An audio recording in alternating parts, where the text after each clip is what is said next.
Welcome back to Investing Talk podcast. Today we're launching an in-depth exploration into a really key player shaping the digital age, DigitalBridge Group.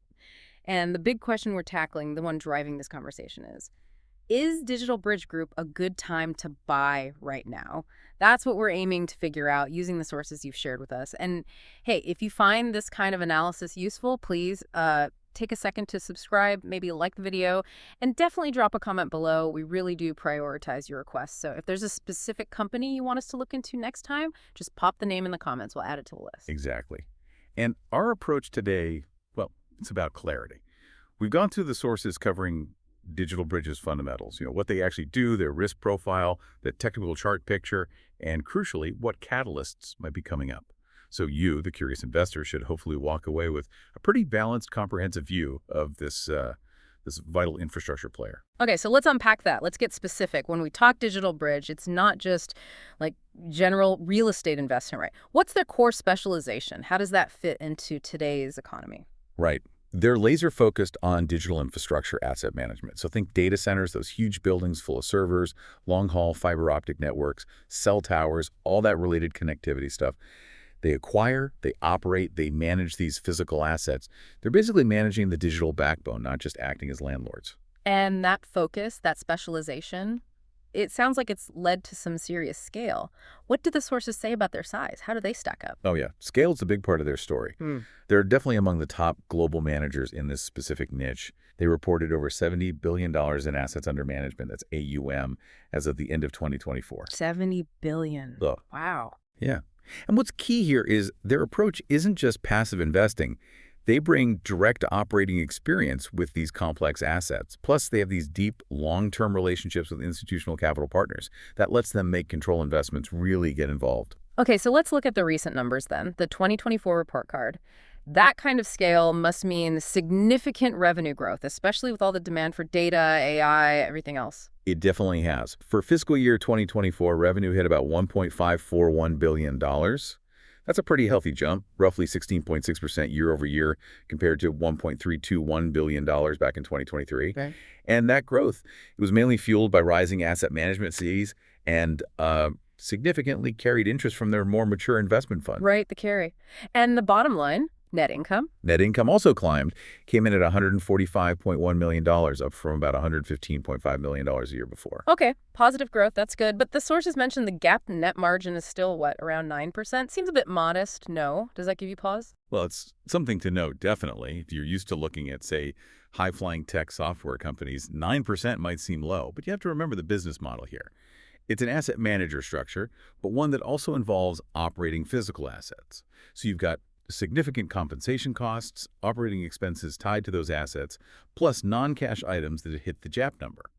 The real story here is maybe less about huge margin expansion and more about growing those reliable, expanding fee streams tied to AUM growth. Okay, but here's where maybe the rubber meets the road. This digital infrastructure space, it feels like a gold rush now, doesn't it? You see these huge financial players, Blackstone Infrastructure, KKR, EQT, they're all piling in. How does DigitalBridge's operating experience really hold up against the, well, almost unlimited capital and deal power of those giants? That is absolutely the critical question, you're right. Competition is heating up, no doubt. And those large sponsors are putting pressure on everyone. DigitalBridge's argument, based on the sources, seems to be twofold. First, their specialization means they should theoretically be better and faster at executing deals, specifically in digital assets. Second, those established long-term relationships with their institutional capital partners, the ones providing the AUM, they might be stickier, more reliable than just general fundraising. But you're spot on. More competition is inevitably going to squeeze future fee rates and just make winning deals tougher. No way on that. Let's shift gears a bit and talk about the balance sheet. For a company managing and often owning infrastructure, the capital structure is key. What's the debt situation look like as of late 2024? Yeah, they do carry a significant amount of debt, which, like you said, kind of comes with the territory when you own and operate assets, not just advise.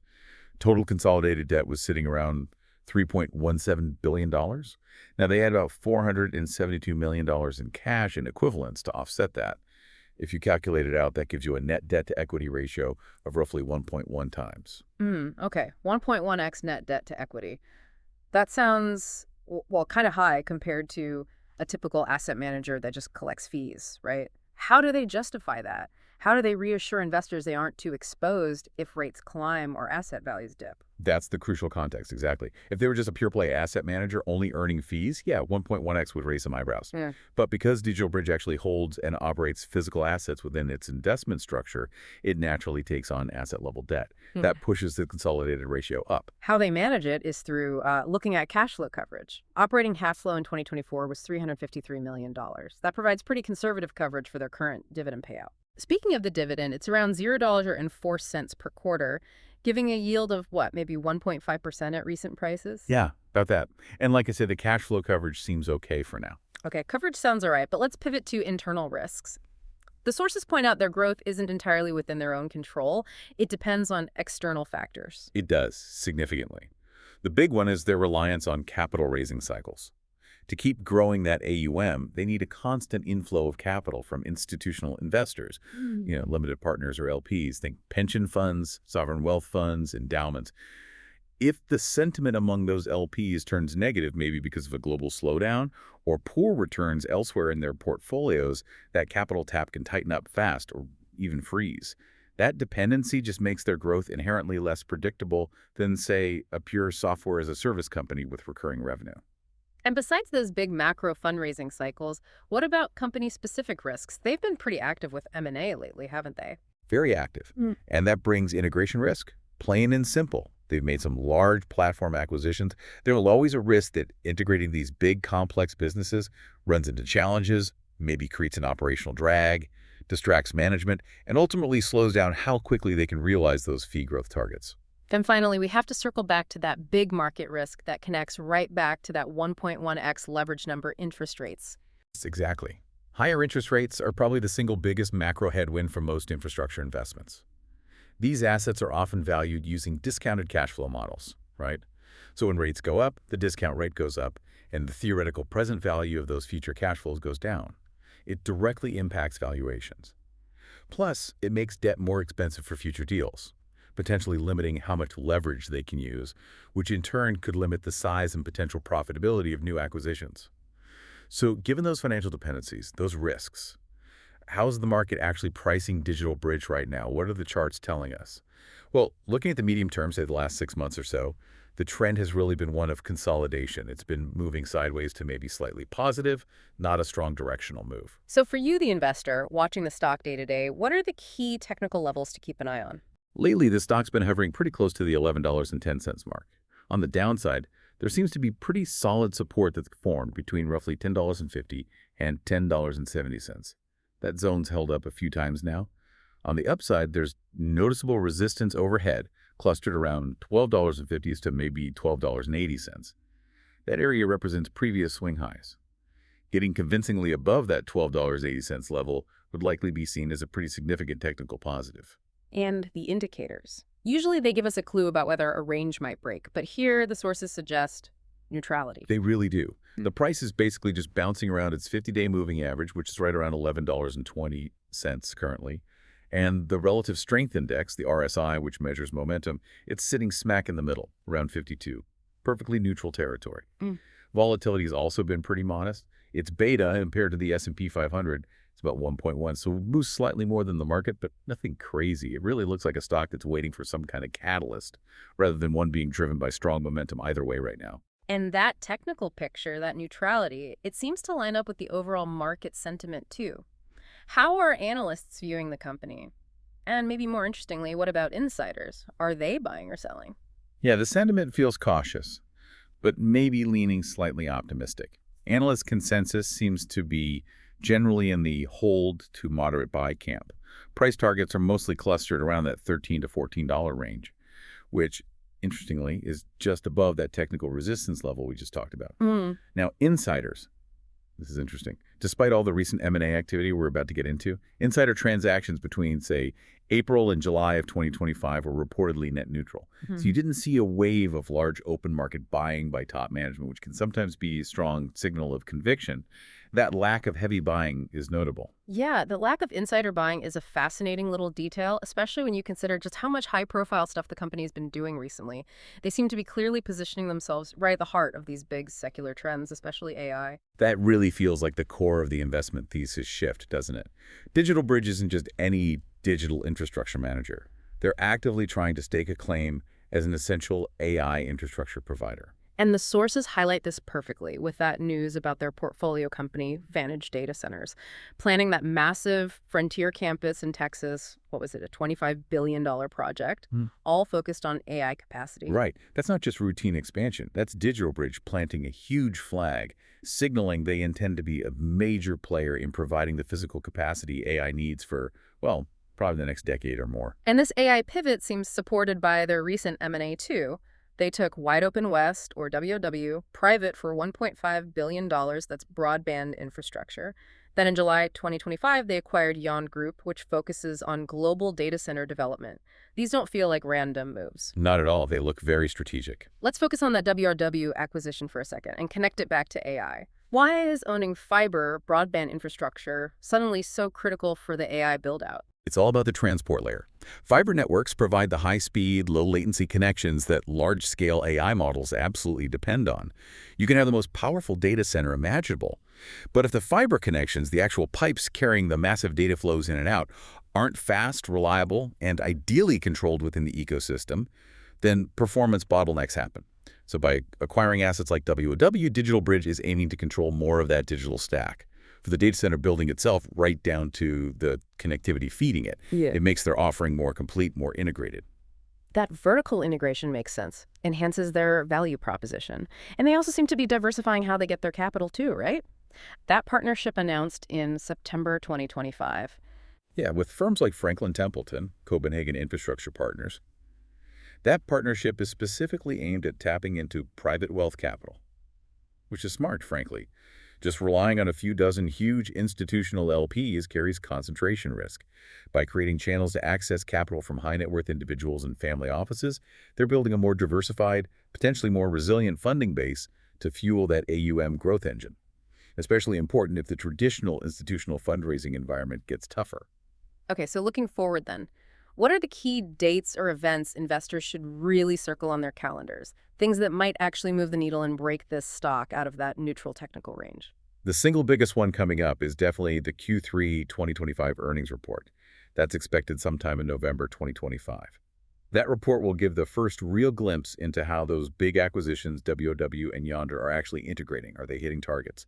And just as importantly, investors will be watching closely to see if the pace of fee growth from their existing funds is holding up, maintaining that momentum we saw earlier. And outside of company-specific earnings, any market-wide events that could shake things up for DigitalBridge? Well, you always have index events. For example, there's a major ETF index rebalancing scheduled for October 4th, 2025.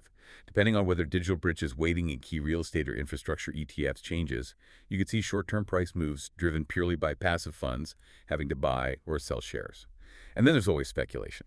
The sources mentioned chatter about potential M&A or expansion into the Asia-Pacific region, and also, maybe more transformatively, industry talk about potential large-scale AI or data center joint ventures directly with the big global cloud hyperscalers. Any announcement like that would obviously be significant. All right, so let's try and bring this all together. We've looked at their strong operational position, but also the dependency on capital cycles, the intense competition, that currently neutral technical setup.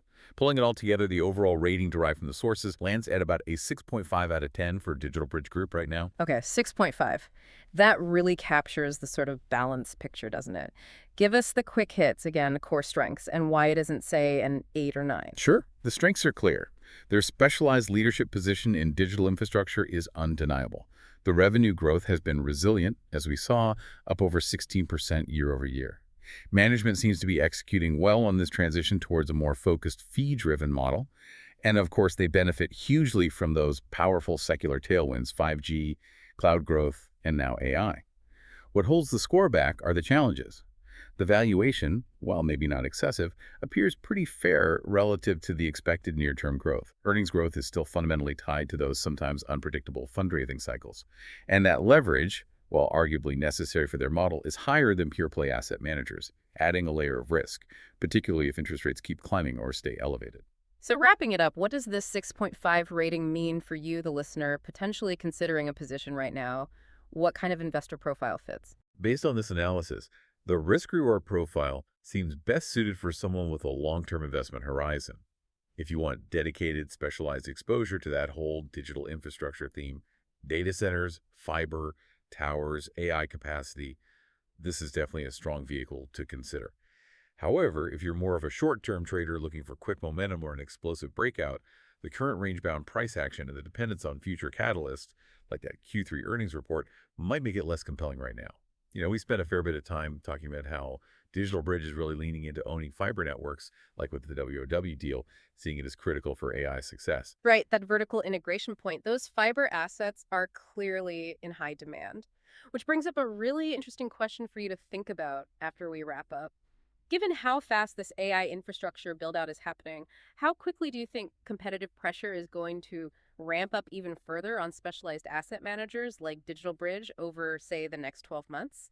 And maybe more importantly, how much will DigitalBridge need to rely on those deep existing relationships they have with their institutional partners just to maintain their fee levels and pricing power against the sheer scale of competitors like Blackstone?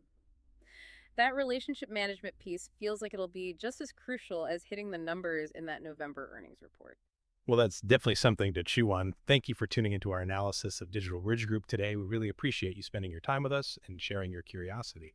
Stay engaged, keep asking questions, and we'll catch you on the next exploration.